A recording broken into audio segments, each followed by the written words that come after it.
Internalisation et accumulation intracellulaire de microbilles Miltenyi microbeads dans des lymphocytes T humains CD3 positifs. Matériel et méthode. Des microbilles Miltenyi human CD3+ microbeads ont été marqués avec un anticorps anti-souris IgG conjugué à de l'alexafluor 555, pendant que des cellules de sang humaines mononucléées étaient marquées avec le kit Lipid Vibrant Multicolor. Ce kit marque en bleu la membrane des cellules. Les cellules ont été déposées sur une lame de verre. Les microbilles Miltenyi microbeads ont ensuite été déposées sur les cellules afin de sédimenter. L'acquisition en temps réel a été réalisée avec un disque rotatif d'Andor Revolution, Andor Revolution Spinning Disk, et le rendu a été réalisé à l'aide de la suite logicielle Imaris. Ici, nous observons des cellules du sang avant leur exposition aux microbilles Miltenyi microbeads. Cependant, une fois les microbilles ajoutées ici en rose, leur contact avec les cellules ainsi que leur incorporation peut être suivi en microscopie confocale.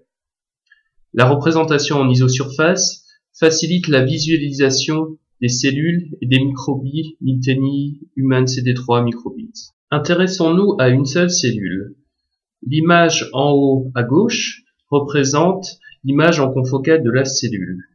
L'image en haut à droite est un mélange entre image confocale pour les billes et représentation en isosurface pour la membrane cellulaire. L'image en bas à gauche représente la cellule en vue en isosurface. L'image en bas à droite représente le suivi des mouvements des vésicules cellulaires en vue isosurface. Zoomons maintenant sur une cellule en particulier pour observer l'internalisation des billes à travers les mouvements des vésicules. Avec un zoom plus important, vous pouvez voir ici l'internalisation des billes Miltenyi microbeads en même temps que le mouvement et la fusion des vésicules. La même expérience a été répétée avec le kit Dynabit Flocon CD3 positif. Contrairement aux billes Miltenyi microbeads, les billes Dynabeads ne sont pas internalisées par les cellules, ce qui est probablement dû à la taille des billes. L'image agrandie montre les billes Dynabeads marquées en rouge. Pour une meilleure résolution et pour s'assurer que la visualisation des billes Miltenyi microbeads n'était pas due à un quelconque artefact, la microscopie électronique à transmission a été utilisée. Les lymphocytes T ont été isolés avec les billes Miltenyi microbeads en suivant le protocole fourni par le fabricant. Les cellules ont ensuite été montées dans un milieu classique EPON et débitées en lamelles ultra fines avant d'être visualisées avec un microscope Philips CM100. Sur cette image, nous observons les billes Miltenyi microbeads sur la membrane plasmique. Ici, les billes Miltenyi microbeads sont en train d'être internalisées via une cavité tapissée de clatrine. Et ici, les billes Miltenyi microbeads s'accumulent dans les compartiments d'endocytose.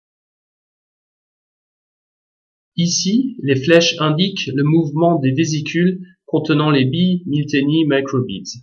En représentation isosurface, nous observons que les vésicules contenant les billes Miltenyi microbeads sont localisées au même endroit que les compartiments acides. Les vésicules acides sont marquées en vert avec du lysotracker green. Par conséquent, la couleur jaune indique une colocalisation entre les vésicules acides et les billes Miltenyi microbeads. À l'aide de la microscopie confocale, nous observons sur cet agrandissement que les billes Miltenyi microbeads marquées sont toujours présentes après 24 heures. Et ici, nous passons en imagerie isosurface.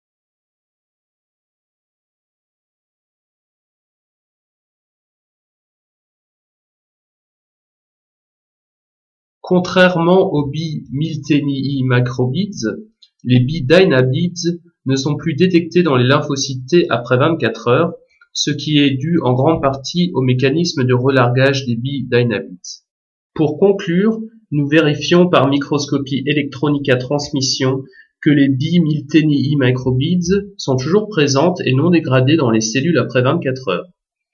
Des lymphocytes T sont à nouveau isolés avec les billes Miltenyi human CD3 positif microbeads, préparés avec un montage dans de l'EPON et débités en sections ultra fines avant d'être visualisés sur un Philips CM100.